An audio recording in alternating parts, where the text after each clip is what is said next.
Morning, everyone. Thank you for joining. We're just waiting for a few more people to join, so we'll start the session very shortly. Thank you. Hello, that was weird. I just sort of got booted out. Morning, everybody. Everyone's back in the room. That's brilliant. Slight technical glitch there. Welcome, everyone, to, gosh, what is it? The 6th in our series of all-in how-to sessions. And this one is on the burning issue of ageism in the industry. It's the 6th action that we launched back in our Leadership Summit Renew back in January. And I'm really excited. We've got a stellar lineup of speakers today. I'll introduce in a moment. But as ever, I'm going to hand over to Dan Wilkes, who's our director at Kratos, just to take us through the sort of relevant data for age that came out of the census that we did last year. I'm sort of assuming that everyone on this call has been to the other sessions, so you kind of know what the lineup is. We'll come back and talk a bit more about the action plan and the census itself after Dan does his bit on the data. Dan, over to you. Yeah, morning everyone. As Sharon said, I'm just going to run you through some of the headlines findings from the all-in survey in relation to age. I'm just going to share my screen now, so bear with me a second, please. Is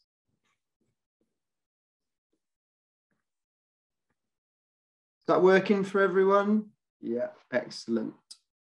So first, just a quick recap on the census itself. It received 16,000 responses from right across the industry. So that included all of our agencies, media owners and brands themselves. So it really is the largest survey response ever recorded for our industry.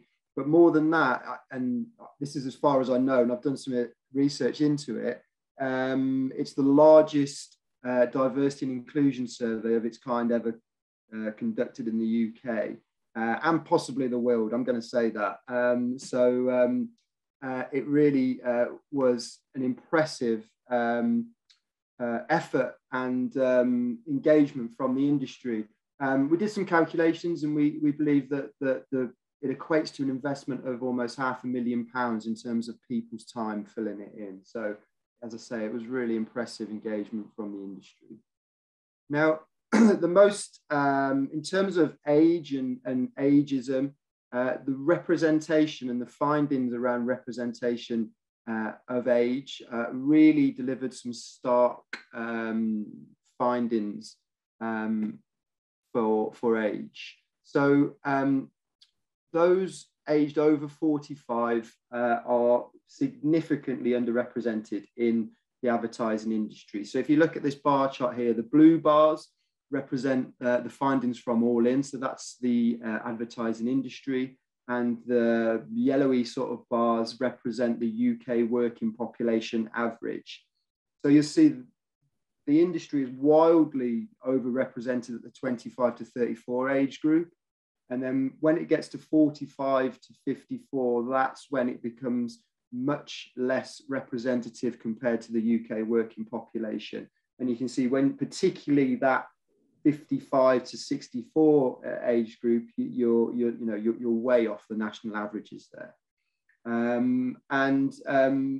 This aligns with kind of other industry studies and stuff that are going on. But as I say, the sample on this was so large that it's a really good indication of what we're looking at in terms of industry representation. So where are those people working? So this is a cut by seniority. I mean, it's not wildly surprising, but it does just confirm that the majority of the older people still in the industry are working in those C-suite or senior managerial roles. So 64% of those over 55 senior managers. It's a similar proportion for those 45 to 54. About a fifth of those older age groups are working as middle managers, but there's not a lot of people working outside of senior management roles, essentially, which does differ from a lot of other professional industries that we've looked at that do have a high proportion of older people working in kind of middle kind of management roles or even more junior roles. It just doesn't seem to be a thing that happens so much in advertising.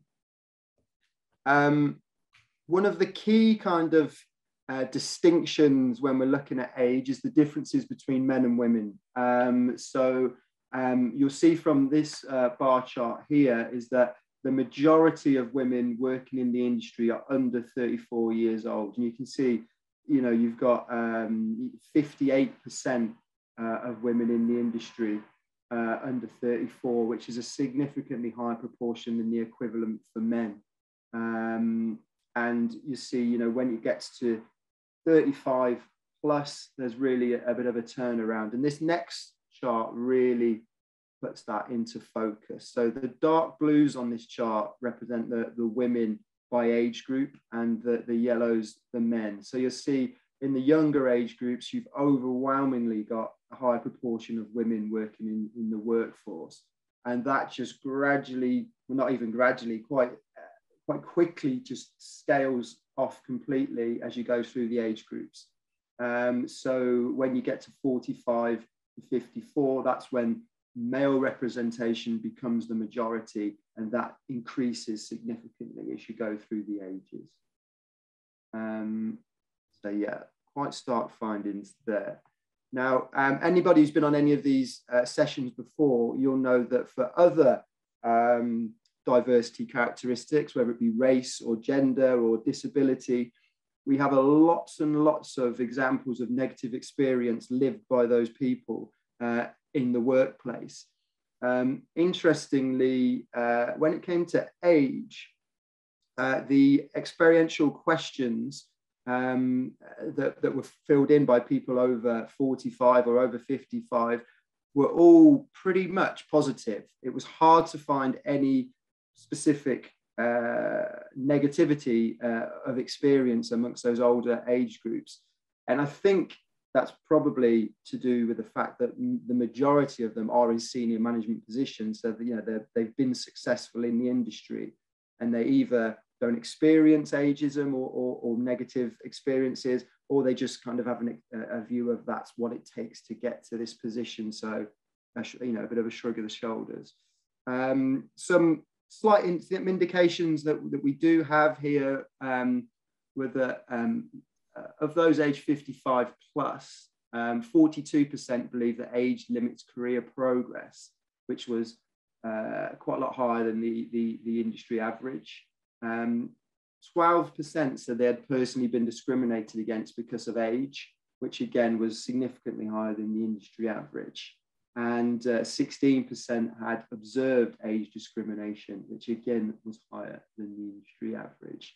So, you know, there's some indications there that certainly people are experiencing it in the workplace, but I think what we're thinking of doing for the next iteration is all in, is that we're really focusing on this issue and ask some specific questions to those people that are, you know, kind of age 30 to 40 or 45 because essentially we want to speak to the people that have dropped out of the industry about their experiences of ageism, but people we are speaking to are those that have been successful. So some real stark findings there around representation, and I think, you know, we have more we need to learn about people's experience. And that's it. Thank you. Amazing. Thank you, Dan. Really, really helpful again to have that sort of deeper insight, and we can share the overall findings with everybody after this call if interested. But as I said, I've got a really stellar lineup of speakers today. I don't think there was a slight change at the last minute to the lineup, which means we have an all women panel, all women of a certain age. I was going to say, I think we're all over 50 with one exception, and I'll let you say who that is. But I don't think that's an accident given the data that we've just looked at, and it's a really good start as we sort of evolve this conversation around ageism. So without further ado, I'm going to introduce we've got Karen Buchanan, CEO of McCann Manchester, Nikki Bullard, who I think is in her second week as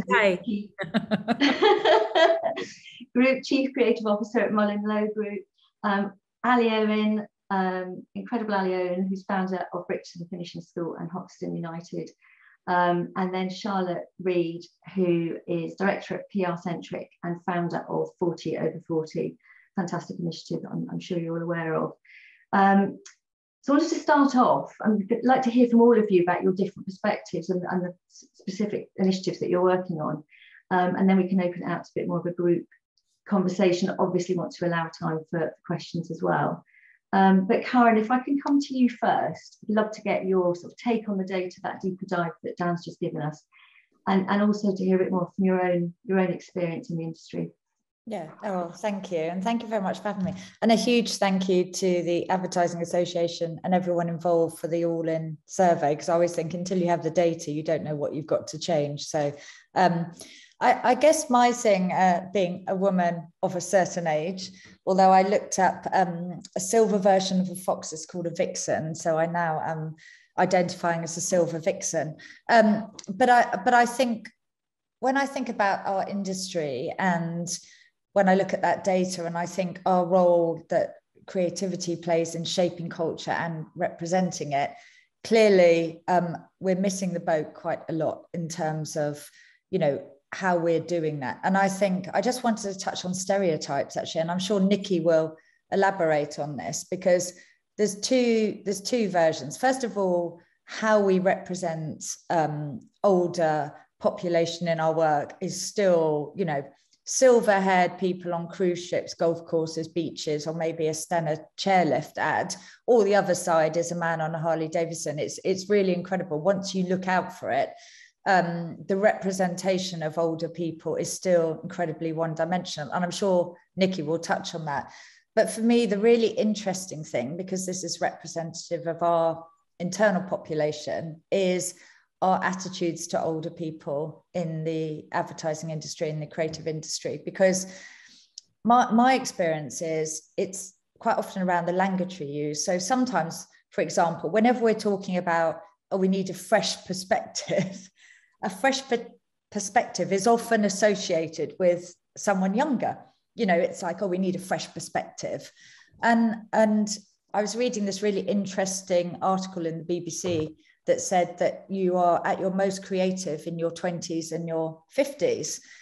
So just how we think about an older generation, I think, and the language we use is really important. But the other factor in this is obviously the fewer women we have at an older level in the industry. And there's a lot being done, obviously, with flexible working and hybrid working and, you know, better parental policies to keep women. And it's a lot more complex than that.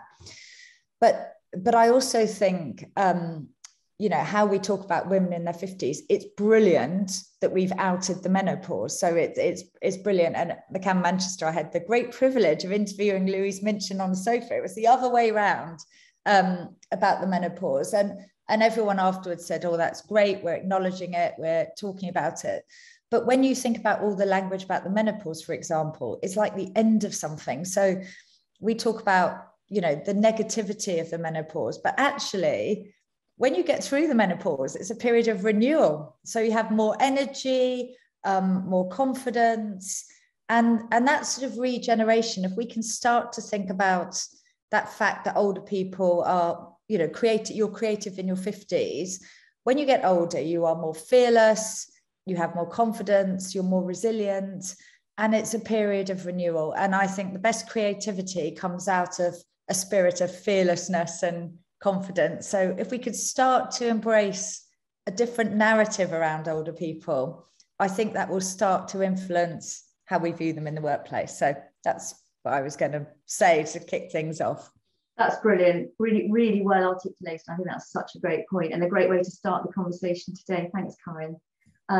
Sort of leads really neatly actually onto Nikki, because I know with Mullen-Lowe have literally just launched the Invisible Powerhouse project, the research, and it's you know, really talking about representation in our work, so ageism in the work that we produce. I'd love to hear more about that, and also from your own experience as a senior creative woman in the industry. Yeah, I mean, I just want to touch on what Karen said about the industry, and it does feel like, and as a woman in my early 50s, I do feel like we've kind of put an age limit on creativity. This sort of this assumption that you're at your most creative when you're 20 and 30. And just a couple of little facts. You know, Monet was 73 when he started his Water Lilies series. Coco Chanel died at the age of 87, mid-collection in Paris. And Quentin Tarantino wrote and directed Once Upon a Time in Hollywood at 56. So I'm just saying to anybody out there who thinks you've got to be young to be creative, you're not right.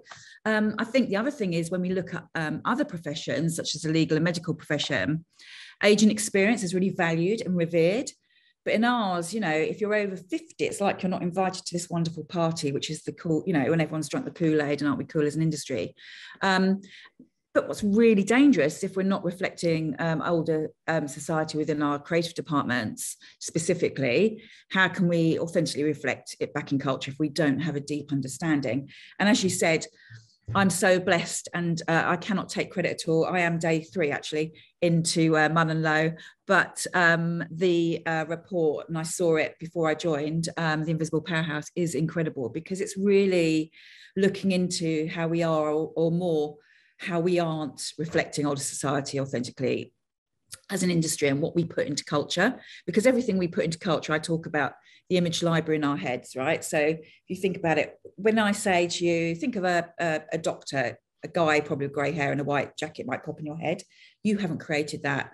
That's the images we've been putting into culture that come into your head, creating an image, which is the dangerous stereotyping that becomes culture, right? It sounds obvious, but we have a huge responsibility. And, you know, we talk a lot about minorities not being represented in our work.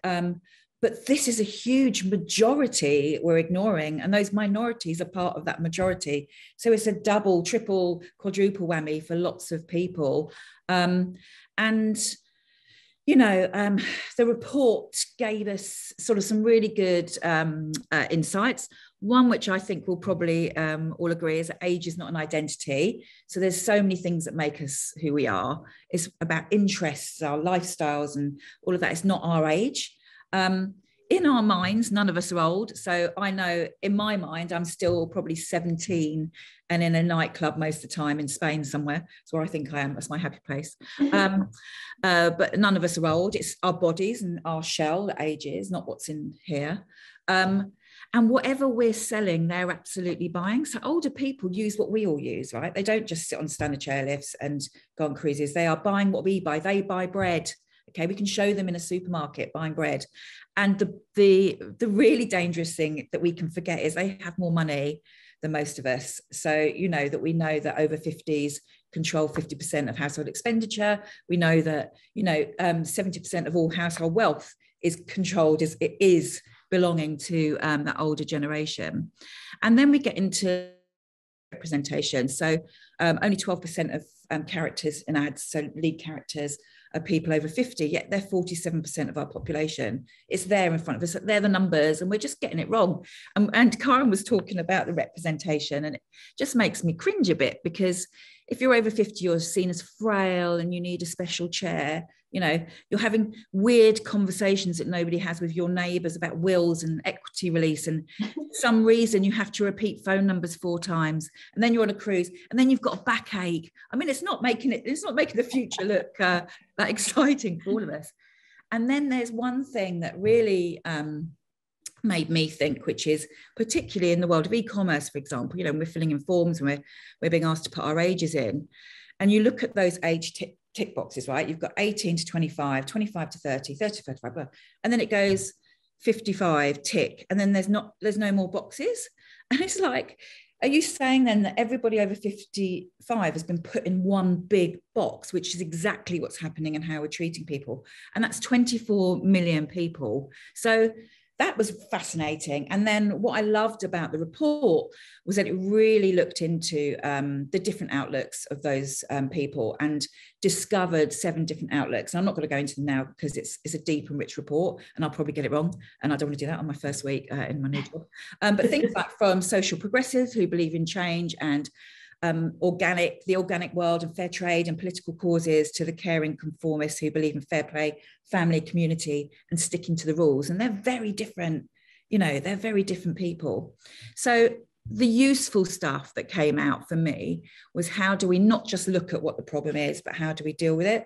So what can we do? So the first one is, let's see this group of people. It's a rapidly growing group and we currently ignore them and we're being mad by doing that.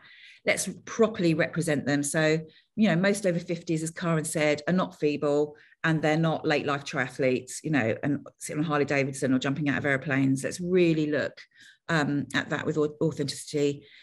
Let's engage with them. So a proper understanding, which this report goes some way towards, but there's so much more I'm sure we can all do. And thank you very much again for your data. I think it's brilliant. Really great one, this one, which came out through the report, was let's entertain this group.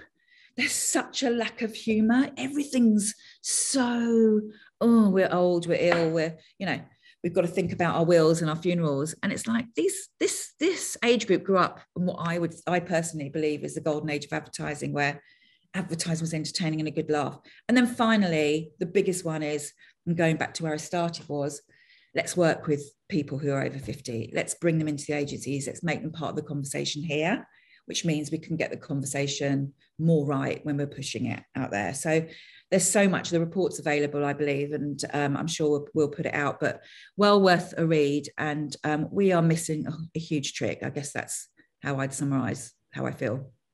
That's great. Thank you, Nikki. I think Clemmy's just shared it actually in chat, which everyone has got access to that. So it's a really great report. And I think it's a really good point about just that otherness of age. Let's try and abandon that, and because it's something that unites us all. We're all aging. It's there is no otherness about it. Ali, I'm going to come to you now. In addition to everything you do with Brixton, I think everyone's probably really familiar with the fantastic work you do there with that. Tell us a bit more about Visible Start, because that might be less familiar to people. What is it? And more importantly, what has it highlighted?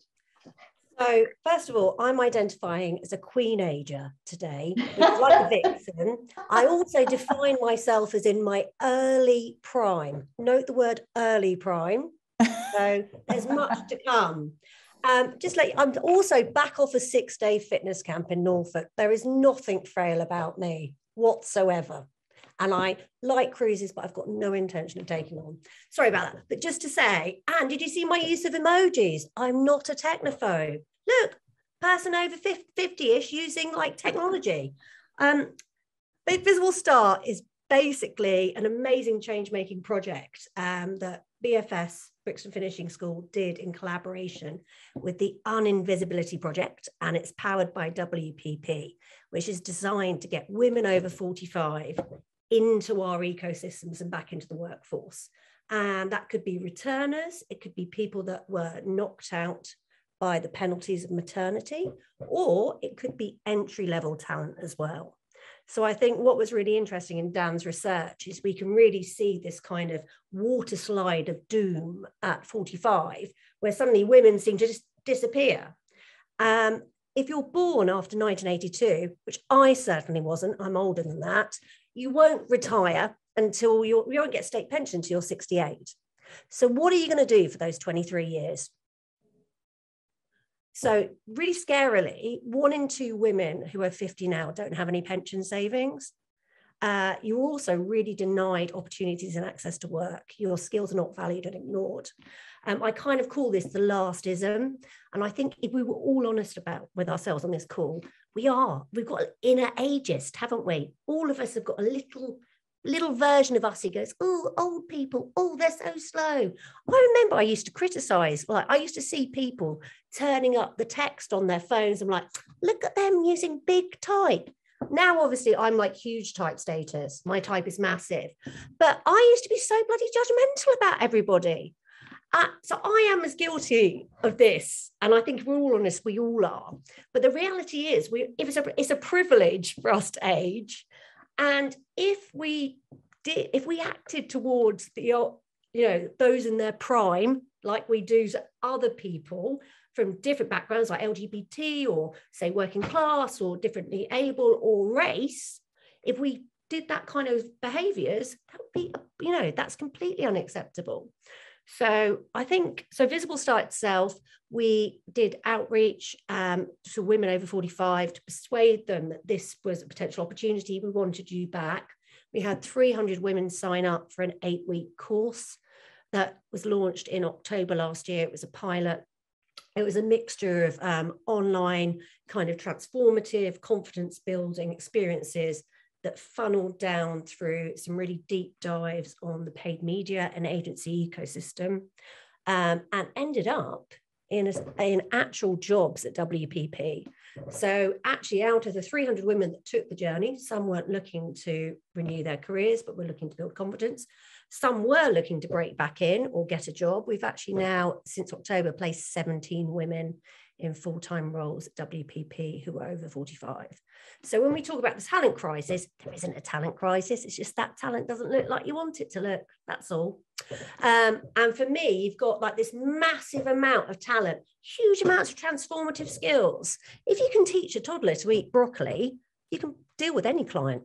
I'm not joking. You can definitely deal with somebody in credit control.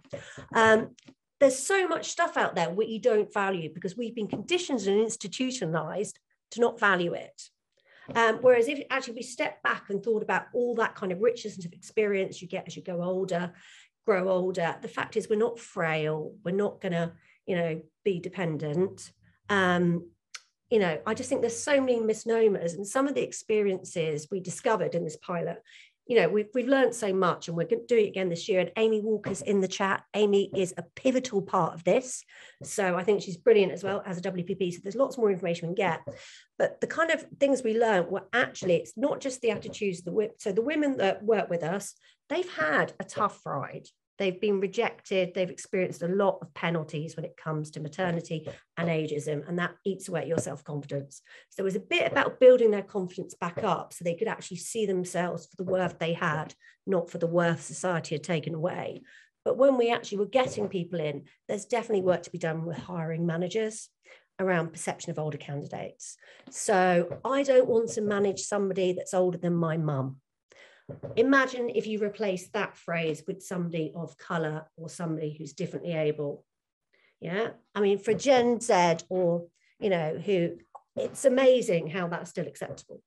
There was stuff around people saying, well, questioning people's health, their mental well-being, also things like questioning how long they may want to be in a role.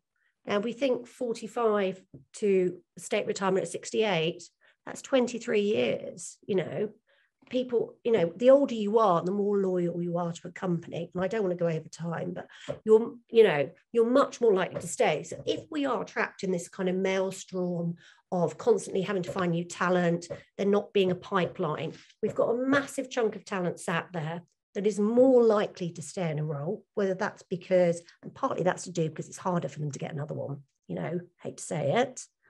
But that's actually from a kind of, if I was to be a really hard nose, that's an incredibly advantageous resource as an industry for us to have. It's just we've got to work on our own biases. So what's really exciting is, did the pilot last year, got lots of findings to share. I can certainly follow up with Amy and share some of the stuff we found. We're going to do 2 more of them this year. Yay! And we're really open to working with everybody else as well. So I think if you want to talk about vixens and queen ages, or whatever we want to describe ourselves, or we could just call them talent. Let's face it, they are just talent. Do you want some talent? Do you want some great talent that's got lots to give? Let's chat, basically. And I think I'll close on that, if that's okay. Fantastic. Well put as ever, Ali. And I think, what's great is we're obviously focusing on women because we've got female speakers today, but it obviously impacts men as well. I think what's come through the data, that's something that will evolve as these sort of sessions develop.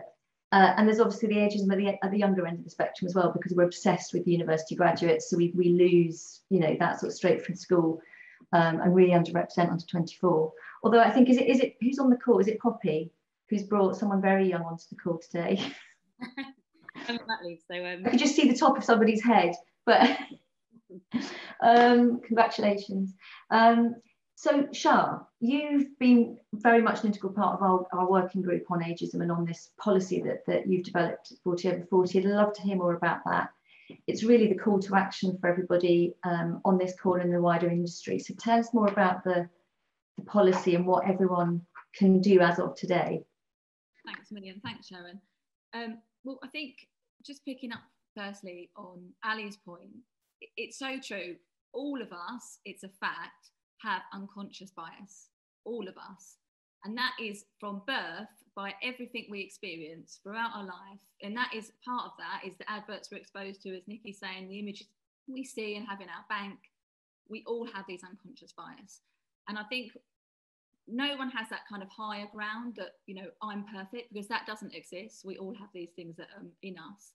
And I think the first part is to kind of acknowledge that and not feel kind of this superior sense of self. Like, we're all human, we all have these imperfections, we all have these biases. So I would say, like, for me and for 40 Over 40, kind of the first step was to kind of acknowledge this. So 3 years ago, I set up 40 Over 40, and it was a view that we needed to have difficult conversations. We needed to have a safe space where people felt like they could be honest, they could ask questions. If they had some sort of ignorance they didn't realise, be educated. And just so that we knew to the extent of the problem we were dealing with. And that's the good thing about the all-in activity that's happening, that we actually have a sense of a benchmark of where things are. And I'm really looking forward to kind of the further iterations as this goes forward, to see how things are progressing, because it's like in our industry, you wouldn't go in and pitch for a client without a brief. And so why would we try and tackle a problem when we don't really know where the extent is? Because we don't know what the solution is yet. We can't answer the problem. So I think for us, it's having that space to have these difficult conversations. People can be honest, can ask questions. And so, you know, when we started with 40 Over 40 3 years ago, it was on the basis that people were feeling overlooked. They were feeling invisible, undervalued, basically not welcome. And that was men, women, in media, advertising, that was in-house and brand side. And I was astonished, to be honest. At that point, I was in my late 30s, and I'd worked with some amazing people throughout my career of all ages. And I just couldn't believe that there was all these talented people that felt basically like they were the past rather than the future of their businesses. I mean, it was just so, so sad. And so we started to kind of look into what needed to be done. And so we set this platform up just as a basic way to celebrate people and acknowledge that they existed, that they'd achieved things, that they had worth, that they were there in the industry, they were valued. And then we moved to working with you guys at the Advertising Association for All In.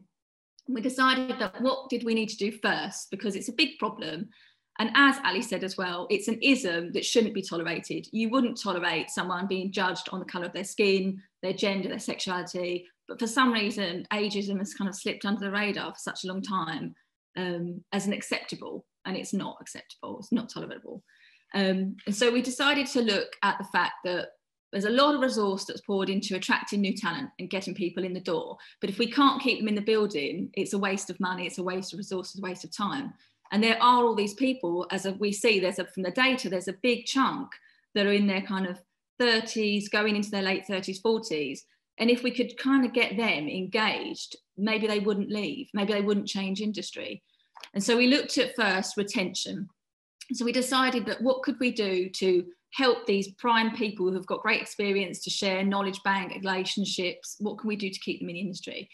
And so 40 Over 40 and All In decided to create a scheme called Shared Experiences.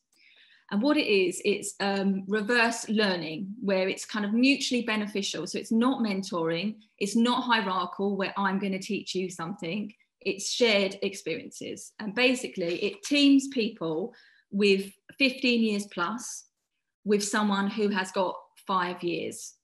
And the idea behind that is to remove, as Nikki is saying, these brackets that we're put into, these boxes, tick it if you're 30, 55, and then you drop off the cliff.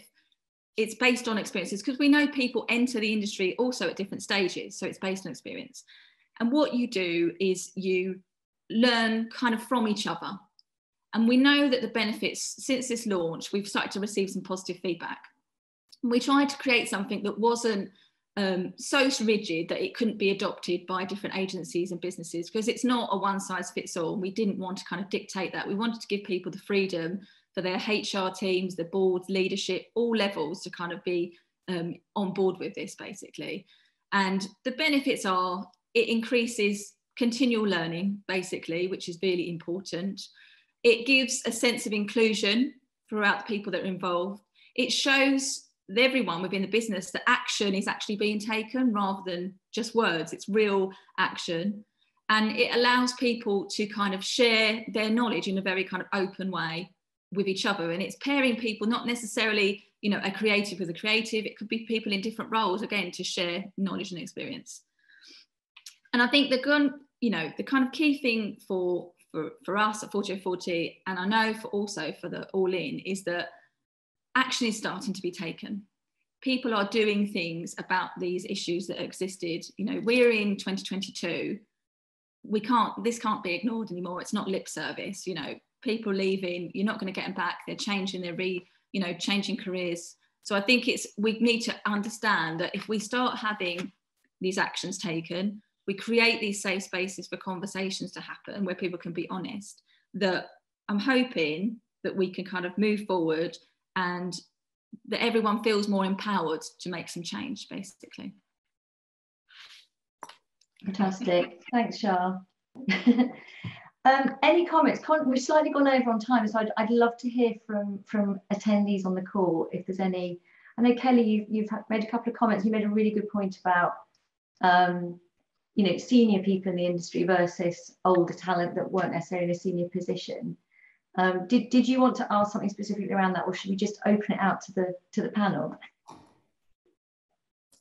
Sorry, I couldn't find my unmute button, and apologies if you can hear my dog barking. Perfect timing. Yeah, I remember feeling this when I first started the industry. I'm 48, so I started in 96, and looking at people who were senior and thinking, who weren't senior, who were a bit older, who were probably in the mid-30s, thinking, why are you not at the top? But I also see that, and I've been in interviews recently where I've been asked questions not by the people hiring me, but by people, peers, questions that reference my age and level of seniority. So what's attracting you to a role like this kind of thing? Yeah. And I think that is another reason we leave talent, because I think it's, yes, of course we lose women because they can't come back because the cost of childcare, and of course we have lost women because of the menopause, but I also think we lose people who feel almost ashamed that they aren't as senior as the people they started in the industry with. And it's very hard sometimes to watch, like we talk about Instagram being a really difficult place for young people, but I think LinkedIn can be really dangerous, almost like the scroll of doom when you look at kind of everyone else getting the jobs that maybe yourself, this is very honest as well, maybe myself in my 20s would have wanted. I don't want them now, but there's a part of me who remembers that girl who just wanted to be at the top. And I think it's something that we also need to explore, is kind of that acceptance that age and experience doesn't necessarily mean seniority for everyone. It's a triangle, right? We can't all be in the C-suite. There's just not enough places. So that's kind of the point I was making. Yeah, no, it's a really good point. Does anyone want to jump in on that, Ali or Karen? Or yeah, could I a couple of things, because I couldn't agree with you more. We're very judgy as an industry, and really judgy, and very judgy about, well, if you're older, where's your ambition gone? If you don't, as you said, there's only, it's triangular, there's seniority. And I think we're way more judgy than we are in other industries, and we've got to change that. But for me, and this is my personal experience, so I've got a dog barking now, is I've vowed to stop apologizing for my age, because I do that a lot, where I'll sit in meetings and I might reference something that I know and I go, oh, sorry, I'm a bit old. And that, I think sometimes we wouldn't say that if we were of another, I wouldn't apologize for my race, or I wouldn't apologize for my sexuality, but I'm almost doing it to sort of conform and fit in. And I remember that point about LinkedIn, that, I've been in the industry for over 30 years, and I'll be really honest, I thought I better not put over 30 years. I better reduce the amount of experience, because then I might be seen. So I think all of those things, where when you are of an older group, I've got to stop doing the things that perpetuate the unconscious bias as well. So it's just this has really made me reflect on myself. Dan. Yeah, just a quick one, going back to the data that really supports Kelly's point, is that I did look at those people over 55 that were in senior positions versus those that weren't And the group that weren't, even though it was quite a small number, which is why I didn't bring it up in the slides, a lot of them did report negative experiences, particularly around feeling valued and being valued by their company. So it's definitely reflected in the data, that point that Kelly made. Ali. Yeah, I was just going to say, I completely back up your point. And I think that length of service, when you're young, something like a CV is a demonstration of what you can do, as in your potential. When you're older, it's like what you have done. And there's kind of a past tense brackets around you, as if the best is past. And what I think we are all victims of this idea that we're on a conveyor belt to the top. And as I think there was one of my other panelists mentioned earlier, lots of other industries have much more balance and multi-generational approaches. You know, not everybody has to be at the top, but yeah, we look negatively at somebody that actually just wants to do their job, go home and maybe be really ambitious in something else. Like, I don't know, learning Spanish, Muay Thai boxing, whatever they want to do. It's kind of like, it's as if ambition can only be referenced in the office. I think that's for other ones narrow-sighted. No, absolutely. Nikki. Come off mute might help. And I just think that word ambitions can be a little bit dangerous as well, right? So I think it's wonderful, and we should keep celebrating people, who are successful and are from different backgrounds, and that's wonderful with of age. But I can't remember seeing anyone celebrating career longevity. It seems to be all about career success. And actually, this is a really wonderful industry, but it's hard work as well. I know the work-life balance has changed a bit. But if we want to go pre-COVID, I hate to mention that word, it's relentless. It is now still. It's a relentless industry, whichever part of it you work in and whatever you're doing in it, whether you're more senior or more in a more junior role or a more mid-level role, it's relentless. So having a 30-year career in this industry should be absolutely celebrated. And I don't think we do celebrate longevity. And it's a real wake-up call for me today, going back to our biases. So I'm going to try and do that. I'm going to find out who's been here the longest and go and chat with them and celebrate it, because it's amazing. Yeah, it's a really, really good point. I know some businesses do they give sabbaticals, don't they, over certain sort of decades. Yeah. I think you get like an extra month, and it's up to 3 months, I think, if you've been there really like 30 years. So I think that's a really good point. I mean, what's lovely about this conversation, it's really brought it around to the fact that we all have a part to play. And I love the fact that we've acknowledged we all do have that ageism sort of inbuilt, because it's just societal, isn't it? It's generational. And I think if we can all take something out of the call today, it's just change our own language about our aging, and change those stigmas we've got about other people who are older than us, because I know certainly I have as well. Can I just say one thing? Yeah, sure. I was just going to say on that point about it. It's also kind of the definition of success, I think, is something that is projected onto someone. So like if you're in an interview and you were going for that mid-level role, your definition of what is success and how you want to live your life is how you want to live it. But for other people, it's not successful unless you're, a global CEO. But that's their definition of what success is, not yours. So I think it's about, everyone is individual as well, and what we want out of life changes over different periods because of different situations. So, no one should feel bad for wanting to tread their own path, really. Yeah, absolutely. Jennifer, I love your comment. I think we should all do that. Everybody go onto LinkedIn today, regardless of how long you've been in the industry, and just make a comment about it. But let's all celebrate each other, we'll tag each other. That's such a great way to end the call. So yeah, obviously we'd love everyone to support the All-In Action Plan as ever. Hopefully that's kind of brought it to life a bit today, but this is definitely part of an ongoing conversation. It's just lovely that you join us. Tell all your friends. And we've got 3 more actions being announced next month. We've got a special parliamentary reception on June 14th, which Jess Phillips is going to be speaking at, supporting, where we're announcing our All-In Champions.